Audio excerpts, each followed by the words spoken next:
Hey, let's crank it up. Welcome back to another episode of Michael's Motor Alley, presented by Pennzoil, where motor oil is in motion. Hey, today we have a great special guest. We're talking about Leah Pruitt, our Pennzoil, Mopar, Top Fuel dragster driver. Leah, come on in here. How you doing? I'm doing fantastic. Thank you so much for having me on today. I'm very pumped, big fan, and big fan of this week, as you know. Yes, you guys are in Indy. We're talking. I have been keeping up with the U.S. Nationals, and I'm not going to tell you how long it's been. Well, I guess I will because I'm an old dude. It's been about 40 or 50 years I've been keeping up. We're talking from back in the days of Garlitz and Prudhomme. Always keeping up with drag race, and then on top of that, I used to do a little drag racing back in the day with a Camaro, '69 Camaro, uh, back at the track in Virginia. But we won't get into that because it's not about me. That's but, the but that's the roots. That's the foundation. oh, that is the foundation. I tell you, that's a whole nother story in my life there. But Leah, how did you get started in drag racing? How did you get that feeling that behind the wheel watching the tree? How did you get That's started? yeah, it's a great question because it's not, traditionally you don't think of an 8-year-old girl raising her hand to go, let's go drag racing. Now you do, but I don't think 25 years ago it was as kind of status quo as it is now. So for me, I hail from a land speed racing father. So he was not a drag racer. He didn't have an NHRA license. I'd actually never been down a drag strip for a while. He was a street racer. So ultimately, he wanted boys. My parents didn't have boys, I had two girls, and he still wanted to do motorsports with his youngins. And the NHRA in 1994, 92 had just started to build the NHRA Junior Drag Racing League. Yes. And so my older sister was running it, and she was terrible. Like they weren't having a good time. She was losing all the time. I'm like 6, and I'm going, man, this doesn't look like much fun. But then you always want to do what your sibling does. And I was able to run her car, and we shared a car, and then we both started having fun together. We started winning, and then from there, traveling. So ultimately, my transgression has been junior dragsters, nostalgia eliminators. So from Yeah. 85 miles an hour to 180 miles an hour to then stopped racing with my family. We ran out of money, basically, and started. It's expensive to go drag racing. Oh my goodness. It is because the parts are right. The parts are very expensive because you have a lot of attrition with them. If you run the right oil, you have less attrition. You're able to make things go farther with Pennzoil. But for me, I was able to race Pro Mods, Nitro Funny Cars, and then Top Fuel. So I've officially been racing Top Fuel now for I think it's 7 years, and Yeah. we're really shooting for that U.S. national win. Last year we run it up here, so Yes, I know. We got our fingers crossed, Leah. See, now everyone know a little bit about you, and I'm sure most people who listen to me, they know who you are. So, but Leah, can I ask you, we're gonna go back in the years. I okay. always ask people, what was your first car that you had? So the first car that I had is Ye- still the first car that I have now.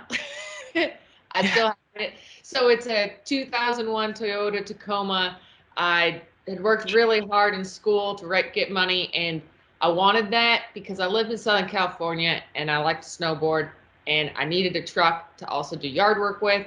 It's all of the things. So I still have it. And so yesterday actually was driving from Columbus, Indiana to Indy doing our ride and drive events, and brought my Toyota.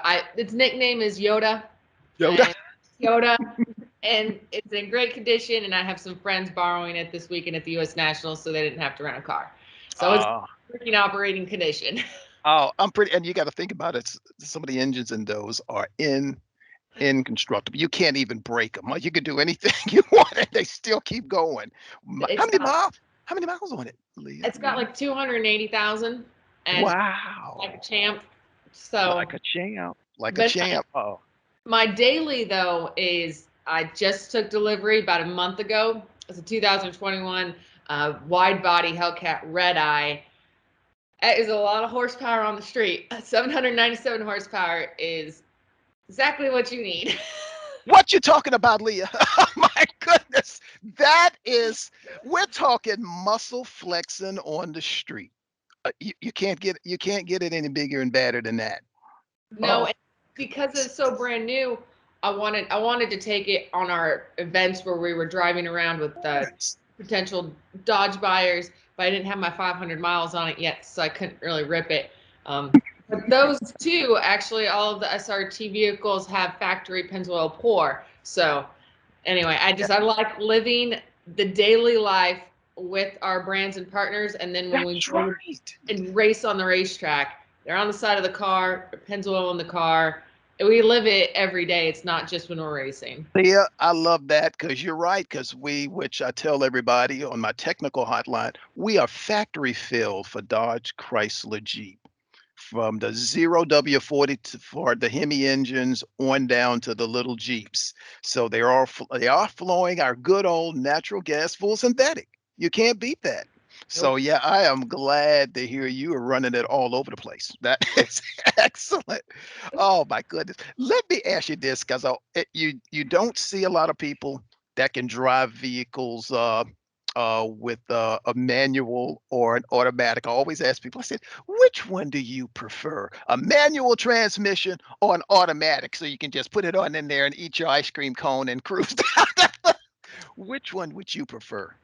I enjoy driving everywhere and Mm, everything. So, yes. which one do I enjoy the most? I enjoy Yes. manual the most. Ah, I, you can that, feel you feel the yes, power. you can You feel, you yes, go can ahead. manage it. You feel you're way more in tune with the car. You're up on your revs. You're dropping it. Now, when it comes to drag racing, I would prefer to drag race, say, like the factory stock showdown, which is not Yes. a manual, but it's a 3 speed. And there's so much more going on with drag racing that I would rather have our timers, or if you're in a pro mod and whatever pneumatic, whatever it might be. Um, I am not going to make the car go faster if I'm driving it manually on the drag strip. That's what I know. I understand. It's amazing because, like I said, I've been in tune in drag racing ever since I was 7 years old. And it's amazing the old school guys I used to see, and again, way back in the early 70s from Sox and Martin and Grumpy Jenkins, all those old school guys I got to see when I was younger too. And that's what really got me going.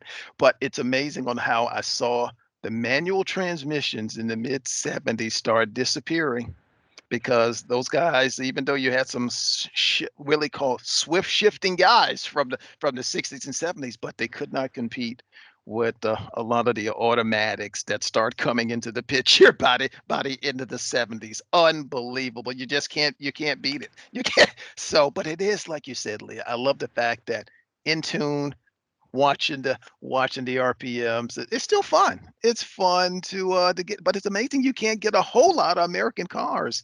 I think it's almost down to one or two that you can get a manual and you Right. get them. Well, So and it's almost even a theft device, as some might call it. That if yes, you have a manual, that guy's probably like, maybe not today, maybe not that guy. so many people today can't drive manual transmissions. There's no more, I guess, driver's ed. I remember in driver's ed way back in the day, I learned how to drive a manual as well as an automatic. So, but I talk to a lot of people now. I don't know how to use my other foot. I don't know. No, I can't. Just give me my automatic and I'll just do my thing. Oh my goodness, that's Well, on funny. on that note, so this week we've been doing the conquest events for Dodge, where people get to come in and Yes, drive SRT vehicles that they might be looking at, and that's put on by yes. Bondurant's school, high performance school. And this week we have up for auction with the Riley's Children's Hospital, That's great. a gift certificate for somebody to win. So a 2-day pass to Bondurant to learn all of the skills, including manual driving and heel toe shifting and downshifting. And those are skills now we consider in a high performance space where you and I are talking about daily. It was your regular. And it was cheaper to buy the vehicles with a manual transmission years ago. It was like, okay, there's your manual. Don't have no transmission fluid or all that stuff. At least automatic transmission fluids and coolers. So it's amazing on how that is almost considered special now to have if you can get that.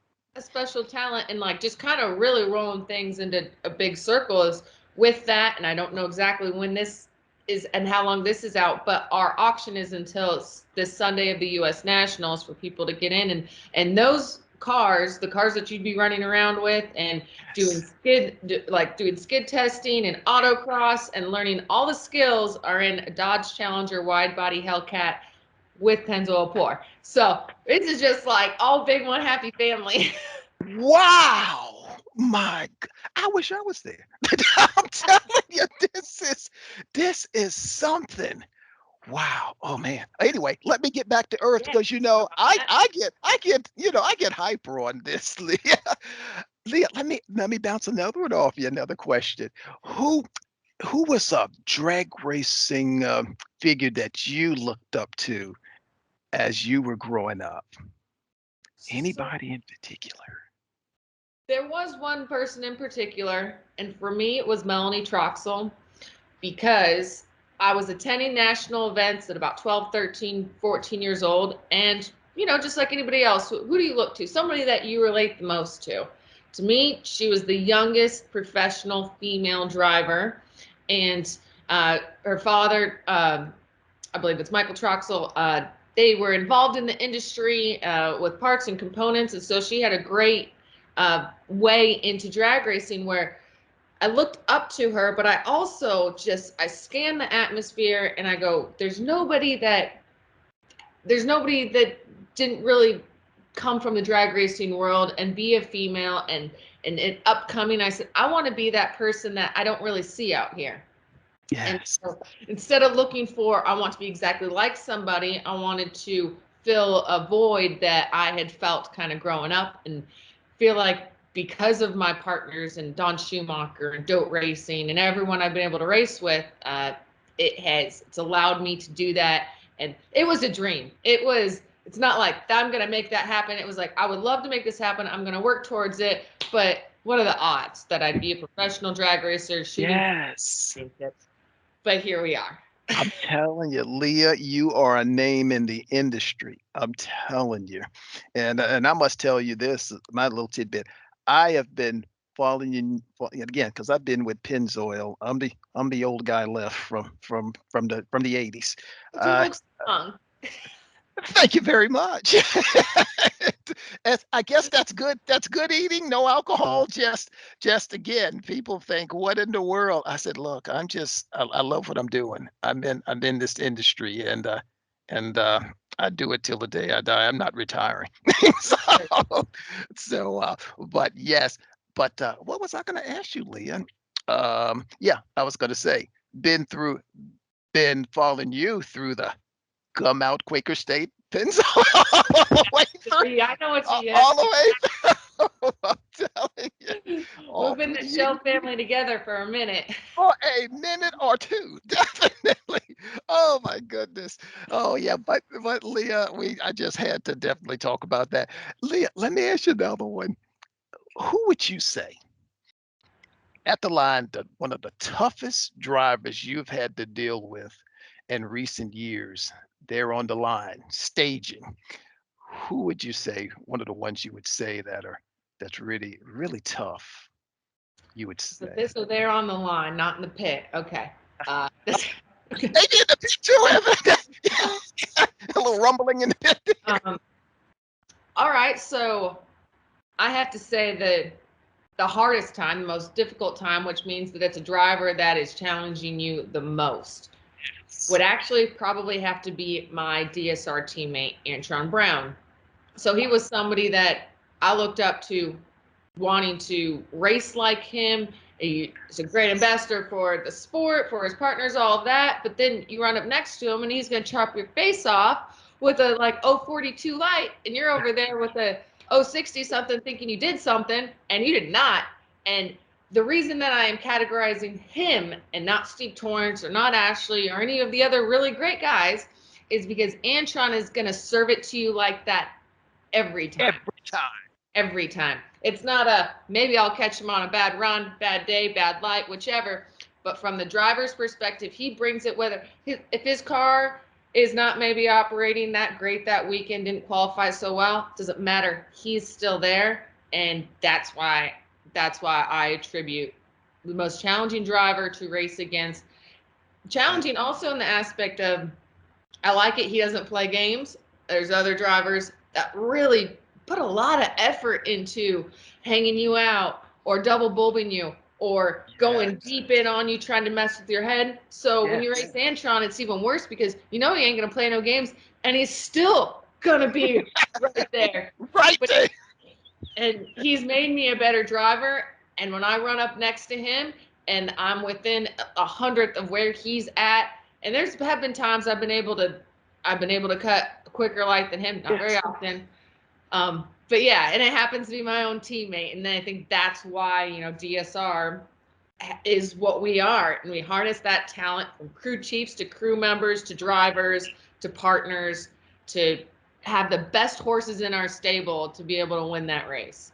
Oh my goodness. I'll tell got my heart racing on that because you think here we are teammates, but once you get there at the line, I'm sorry.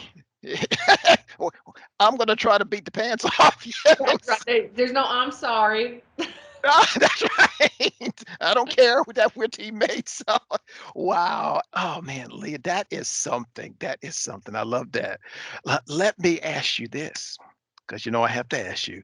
How do you think Pennzoil products have enhanced the performance in your car in your area? I would say most definitely would be it comes down to the durability. So in order to win races, you Yes. usually have to qualify pretty well and have consistent qualifying. Get you in a good seat in your ladders. Okay, well to qualify well, you have to Hmm. run fast. And in order to run fast, you have to be able to get a lot of data and baseline and build upon, and that's consistency of your car and not having issues. So from a win all the way down to the rotating assembly where we don't have issues anymore with wear. Like our wear protection is way up. Our friction protection is way up. So that means our problems that are taking away from our tune-up are way down. And we can focus on other things about improving performance instead of working backwards because we have friction problems. So for us personally, this team and our other ones at DSR, we've Yeah. been able to work on improving our performance because we've had the protection to be there and we're not hurting parts. When you're not hurting Right. parts, you're going forward. So for us, it's a sense of as a driver, it's almost a sense of security because I've been with a lot of other teams in 25 years that didn't run the Pure Plus technology with Pennzoil. And when I say problems, I'm talking like big explosion Big, problems, big rod throwing problems. rod throwing problems, steam blowers, lots of fire, things like that, lots of damage, and also from a safety perspective. And the change was for performance to Pennzoil, but it was also so we didn't have to worry about the oil being a contributor to our problems. And safety wise, because if you have a big explosion, you can cut a tire, lots of things, whichever, you minimize that. You ask any driver, no matter what oil they run, they like their life. And we love ours. And we get to continue doing it. So you're eliminating that factor and you're adding in the part where we're able to push our engines harder than we were before. We're able to get that oil and that film in between the rods and the bearings how we want so that we can put the real all of the 11,000 horsepower to it instead of Yes. having to gradually get there. All right, Leah, I'm telling you, love that because I know I've been at the technology center for a long time in the mix there, and you better believe how our our scientists and engineers, well, we take pride in the racing oils that we are providing to our race teams, and and like with me, and that's what people say, boy, you just high. I said, look, I take pride in the quality of our motor oil, and it's been a quality motor oil for years. I used to use our 25W50 Racing in the early '80s and then late '70s, and that's before I even worked with the company. That's how long I've been a Pennzoil user, so I tell guys all the time, the proof is in the Pennzoil. We don't Yep. play. We got the good stuff. We do not play when it comes to our racing side of the division and even our passenger car motor oil side. So I uh, I know you guys got the best out there, and thank you, Leah, for letting us know that. I appreciate that. Hey, Leah, one more hot one.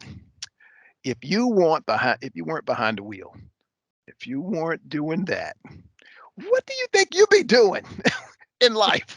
What would Leah be doing other than doing this Uh, exciting job? It's so if my dad would have never been a land speed racer and got us into junior drag racing, I think I would have definitely found myself somehow back at a drag strip because I have the love for speed and the ingenuity. But if I was never introduced to it, I'll tell you what, I would have probably pursued trying to be a professional volleyball player. I love that game. I love spikes and yes, it's high intensity and it's yes. explosive and it's almost like drag racing, but in an Olympic sandy way. So Yes, that would have been the exhilaration, you're right. That is something that I'm telling you, volleyball. I used to love that too. Oh my goodness.